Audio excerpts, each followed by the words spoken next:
What makes a good leader? In my opinion, it's the building blocks or the foundation that are set when you're a child. For me, it was the fact that I was born and raised on a 16-acre horse farm, and I'm the youngest of 4 daughters.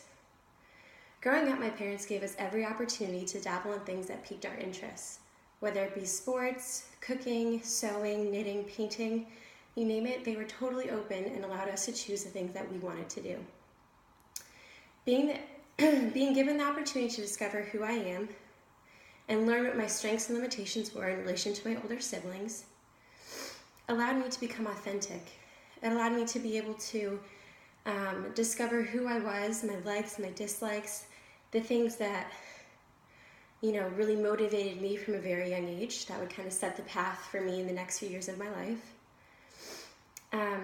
Felix Bodega had this idea that all children are authentic, and that it is something that we are born with. It is something that only changes when the social construction around us changes, and when we feel like we're almost forced to change into what society thinks that the ideal person is.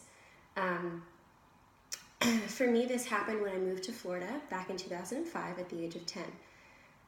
When I moved here, I still knew who I was.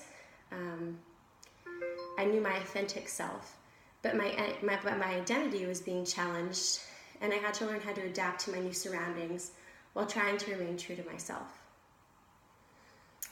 This kind of leads into my idea of being a puppet in the shadow. Growing up on a farm helped me to work through my limitations. It allowed me to use my funny demeanor and my exuberant personality to really kind of compensate for the things that I lacked.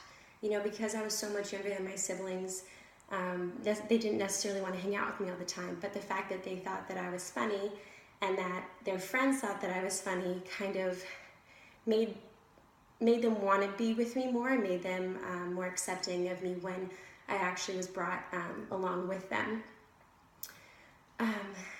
Through this, I learned how to become self-sufficient. I learned to become a motivated individual. And when I moved to Florida, there was this whole new social aspect. There were more activities throughout my day that were dictated by others and not myself. Growing up, I was also homeschooled, so there wasn't this challenge of what am I going to wear today, or are these chips the kind of chips that the popular people like?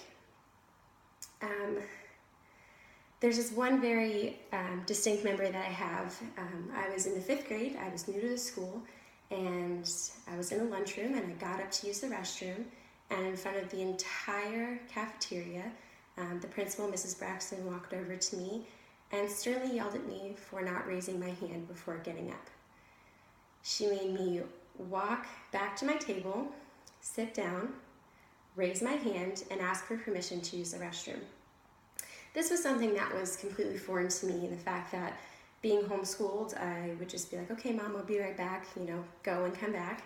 And the fact that I was almost humiliated in front of an entire group of people that I didn't know kind of helped me to understand how I was going to fit in this society. It kind of helped me to kind of still know who I was, but understand the social aspect and understand that who I was meant to be in this society, and who I was meant to be going forward, and how I was going to fit in, and how I was going to move forward over the next few years.